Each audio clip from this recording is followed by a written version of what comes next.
Dans une station-service, 3 conducteurs font le plein d'essence samplon 95 à la même pompe.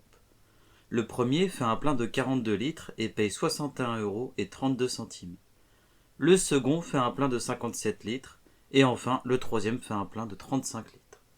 Combien le plein d'essence va-t-il coûter aux deux derniers conducteurs? Eh bien ici on est dans une situation de proportionnalité puisque les 3 conducteurs font le plein d'essence samplon 95 à la même pompe. Le prix est donc proportionnel à la quantité d'essence qu'ils vont mettre. Nous pouvons donc faire un tableau de proportionnalité. Alors, une fois que l'on a fait ce tableau, il faut directement mettre les légendes. Nous avons donc ici mettre le nombre de litres.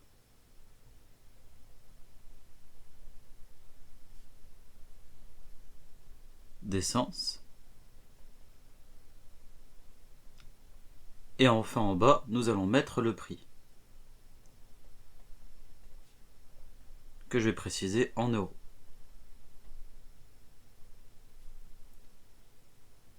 Maintenant, qu'est-ce que je sais? Je sais que 42 litres coûte 61,32 €. 42 litres coûte 61,32 €. Et je veux savoir combien 57 litres vont coûter au deuxième conducteur et combien 35 litres vont coûter au troisième conducteur.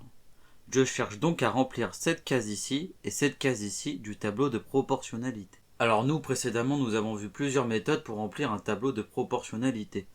Nous avons par exemple vu la méthode du coefficient de proportionnalité qui consistait à chercher le nombre qui permettait de passer de cette ligne-là à cette ligne-là en multipliant. Alors ici, c'est pas ce que l'on va faire. On va essayer de faire autrement. Nous avons vu également la propriété multiplicative du tableau de proportionnalité qui permettait cette fois de passer d'une colonne à une autre en multipliant par un même nombre. Et ici, vous voyez, ça va être un peu compliqué. 42, on ne peut pas passer à 57 par un nombre entier. Pareil pour 35. Ça va pas être très facile ici. Nous, ici, on va essayer de faire une autre méthode. On va utiliser la méthode de passage à l'unité ou de retour à l'unité. En quoi ça consiste?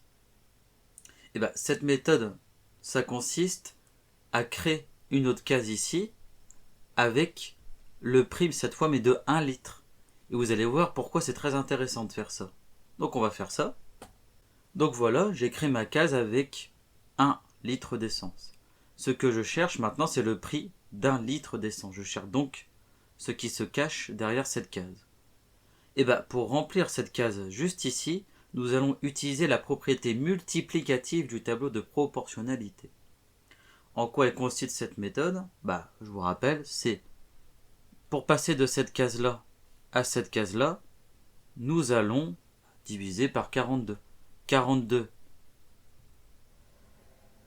divisé par 42, c'est bien égal à 1. Pour chercher cette case-là, nous allons donc faire pareil. Nous allons faire 61,32 divisé par 42. Utilisons notre calculatrice. 61,32 divisé par 42, c'est égal à 1,46 €.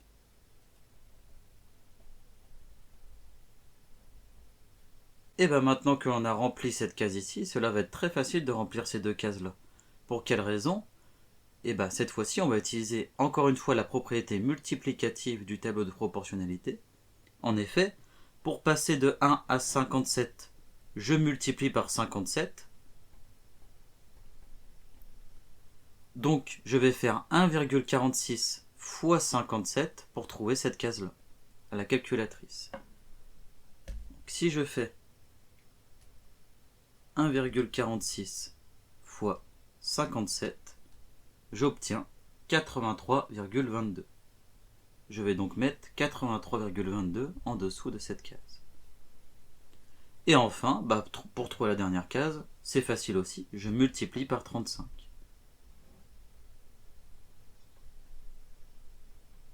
Et 1,46 fois 35, cela fait 51,10 €.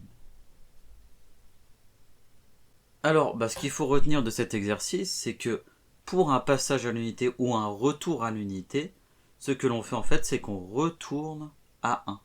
Vous avez vu? On avait bien mis 1 dans cet exercice. Et quel est l'intérêt de faire ça? C'est qu'après, pour trouver des autres valeurs, pour n'importe quelle valeur, si je passais de 1 à cette valeur, il me suffit de multiplier par cette valeur. Imaginez ici j'avais 97 à la place de 57. J'aurais fait 1 fois 97 et j'aurais multiplié le nombre en dessous par 97. C'est très facile de cette façon, vous avez vu?